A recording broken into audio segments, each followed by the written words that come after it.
TNGOs ఉద్యోగ సంఘాల chairman Jagadishwar గారు మనతో ఉన్నారు. ఏదైతే ముఖ్యమంత్రి రేవంత్ రెడ్డి గారు చేసిన వ్యాఖ్యలు కావచ్చు, అదేవిధంగా ఇవాళ ఉద్యోగాలకు సంబంధించి వాళ్ళు ఎదుర్కొంటున్న సమస్యలు కావచ్చు, దాని గురించి మాట్లాడే ప్రయత్నం చేద్దాం. నమస్తే సార్. నమస్తే. ఎట్లా చూస్తారు అసలు ఉద్యోగాలకు సంబంధించి ఏదైతే జీతభత్యాలు గానీ, మీరు డీఏలు అడుగుతున్నటువంటి వాటిని గానీ, ఇప్పుడు ప్రభుత్వం ఇబ్బంది సిట్యుయేషన్‌లో ఉంది. ఇప్పుడు అడగకూడదని ముఖ్యమంత్రి అంటా ఉన్నారు. ముఖ్యమంత్రి గారు కొంచెం దాన్ని తప్పుగా చూసినట్టు అనిపిస్తుంది.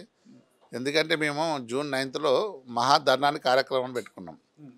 ఇది 3 నెలల కిందనే ఇచ్చిన వాస్తవానికి జేఏఎస్ తరపున 3 నెలల ఇచ్చే కార్యాచరణ.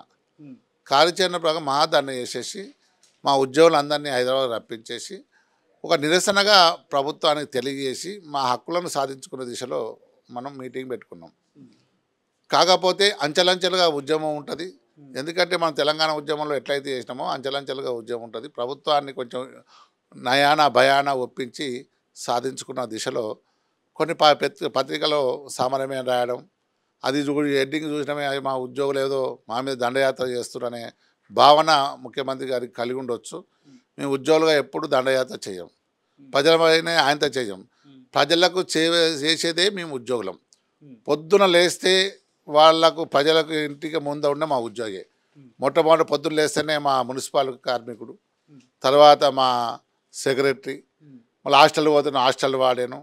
వీళ్ళందరూ పొద్దున్న లేస్తేనే ప్రజలకు ఏదో రకమైన సేవ చేసే ఉద్యోగులం మేము. మరి వాళ్ళ మీద దండయాత్ర ఎందుకు చేస్తాం? మేము ప్రభుత్వంగా మేము వచ్చేటి మేము రాయితీలు అడుగుతలేము, మీరు చెప్పినట్టు బోనస్ అడుగుతలేము, జీతాలు పెంచుకొని అడుగుతలేము. మా డబ్బులు మాకు ఇవ్వండి. ఇలా చాలా పెండింగ్ సమస్యలు ఉన్నాయి, పెండింగ్ బిల్స్ ఉన్నాయి. ఇవాళ మా డిఏలు 5 బ్యాక్ ఉన్నాయి. ఏ రాష్ట్రంలో లేనట్టు మన దగ్గరనే ఉన్నాయి. మన ధనిక రాష్ట్రం అని చెప్పాం. మన రాష్ట్రం మనం తెచ్చుకున్న రాష్ట్రం. వాస్తవానికి ఉద్యోగులు కొట్లాడి తెలంగాణ ఉద్యమంలో కొట్లాడి తెచ్చుకున్న రాష్ట్రాన్ని అస్థిరపరుస్తారని ఎందుకు అనుకుంటున్నాం? మీ ప్రభుత్వానికి సహకరిస్తాం, మాకు కూడా న్యాయంగా ఇవ్వమని చెప్తున్నాం. మా ప్రభుత్వం కూడా ఆలోచించాల్సిన బాధ్యత ఉంది. ఇలా మీద గొంతమ్మ కోరికలు కాదు కదా, మా డిఏలే కదా. ఇలా మీరు దాచిపెట్టుకున్న డబ్బులు కూడా మాకు ఇవ్వకపోతే ఎట్లా ఉంటుంది? మరి ప్రభుత్వం ఆలోచించవలసిన అవసరం ఉన్నది. మీరే సిపిఎస్ రద్దు చేస్తానని ఎన్నికల మేనిఫెస్టోలో పెట్టారు. మీరే ఇచ్చిన మా ప్రభుత్వం వచ్చే తొందరనే ఇస్తా అని చెప్పారు. ఎవరైతే ప్రతిపక్షం ఉన్నప్పుడు ఒక మాట, అధికార పక్షం వచ్చినాక ఒక మాట. వాళ్ళ ప్రభుత్వం రావడానికి ఎన్నో వాగ్దానాలు చేస్తున్నారు, వచ్చిన తర్వాత మర్చిపోతున్నారు. మరి మేము అది గుర్తు చేస్తున్నాం. మీరు వాగ్దానాలు కాదు, మాకు ఉద్యోగులకు న్యాయమైన డిమాండ్స్. మీ ప్రభుత్వాలు మారుతున్నా మేము ఉద్యోగులు మారం. ఏ ప్రభుత్వం వచ్చినా మా ఉద్యోగులుగా ప్రభుత్వ ఉద్యోగులుగా మేము ప్రభుత్వానికి కట్టుబడే పనిచేస్తాం.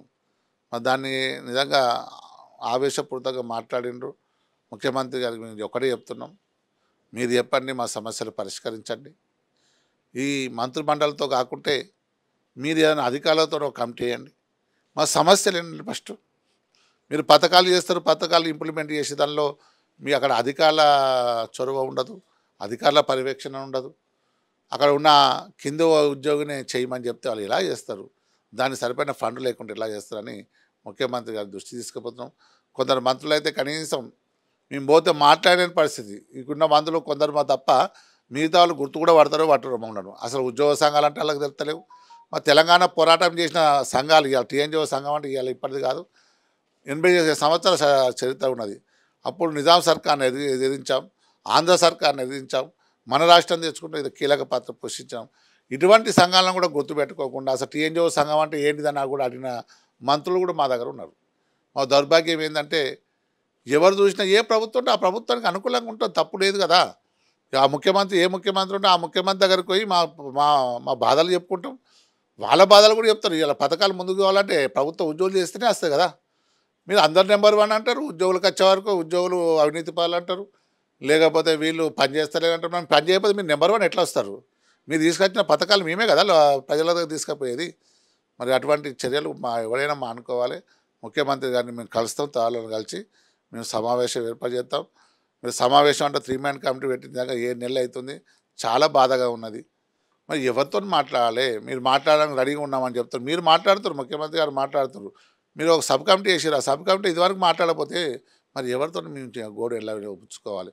మా నిరసనను ప్రకటించే హక్కు మాకున్నది, రాజ్యాంగం ఇచ్చింది. ఎవరైనా నిరసన, ఇప్పుడు చంటి పాప నిరసన చెప్పాలంటే ఆకలి అవుతుందని మాటలు రావు.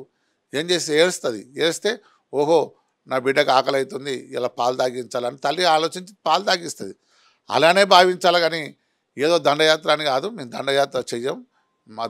వాస్తవానికి ప్రభుత్వానికి మద్దతుగా ఉండి మా తెలంగాణ మేము తీసుకొచ్చే తెలంగాణ మన తెలంగాణ నెంబర్ 1 తీసుకోవడానికి ఉద్యోగుల పాత్ర కీలకంగా ఉంటుంది. సార్ ఇక్కడ గవర్నమెంట్ అప్పుల్లో కూరుకుపోయినది. ఇప్పుడు ఇలాంటి టైంలో ఈ ఉద్యోగ కార్మికులు కావచ్చు, లేకపోతే ఎవరు కూడా సమ్మెకు ధర్నాలు చేయడం కరెక్ట్ కాదు. చేస్తే మొత్తం బోర్ల పడిపోయే పరిస్థితి ఉంటుంది తెలంగాణ. ప్రజల ఆకాంక్షలు కావచ్చు, ప్రజల ఇస్తున్న పథకాలు కావచ్చు, అవి కూడా ప్రభుత్వ ఉద్యోగుల బాధ్యత వాళ్ళకు కూడా ఉంటుంది. వాళ్ళు కూడా ఆలోచించుకోవాలంటున్నాడు ముఖ్యమంత్రి. మేము ఎక్కడ సమ్మె చేస్తా అన్నాం, ఎక్కడ అది చేస్తానో అంచెలంచెలుగా ఉద్యోగం ఉంటుంది. ఎవరన్నా చేసేటప్పుడు జేఏసీలో కార్యక్రమాన్ని తీసుకున్నప్పుడు ఒక 3 నెలల కార్యక్రమం ఉంటుందా అంటే 15 నెలలు 15 రోజులు నెల రోజులు ఇస్తాం. ప్రభుత్వ పరిస్థితి ఇలా ఉన్నది కాబట్టి మేము వాళ్ళకు టైం ఇచ్చాం. 3 నెలలకి తర్వాత ఇచ్చాం. 3 నెలల తర్వాత కార్యాచరణ ప్రకటిస్తామని చెప్పే కానీ ఇమీడియట్ సమ్మె అని చెప్పలేదు. అది ప్రభుత్వం గుర్తుపెట్టుకోవాలని చెబుతున్నాం. ఎట్లా చూస్తారు మరి మీ సమస్యలు? అంటే ముఖ్యమంత్రి మరోసారి మాట్లాడే ప్రయత్నం చేస్తారా? ఎట్లా ముందుకు పోతుంది? మాట్లాడతాడు ముఖ్యమంత్రి. మా ముఖ్యమంత్రి ఎంత కోపానికి వచ్చినా ముఖ్యమంత్రి మాకు ముఖ్యమంత్రి, అందరికి ముఖ్యమంత్రి. మా ఉద్యోగులకు ఎవరి కోపం వచ్చినా, మాకు కోపం వచ్చినా, ఆయన కోపం వచ్చినా మన అందరం కలిసి ఉండవలసిన వాళ్ళమే. ముఖ్యమంత్రి రేవంత్ రెడ్డి గారికి మాకు కూడా సంబంధాలు ఉన్నాయి. మమ్మల్ని కూడా చాలాసార్లు పిలిచిండ్రు. మేము మా ముఖ్యమంత్రి గారి దృష్టికి పోతాం. త్వరలోనే కలిసి అన్ని సమస్యలు పరిష్కరించాలని కోరుతాం. Thank you.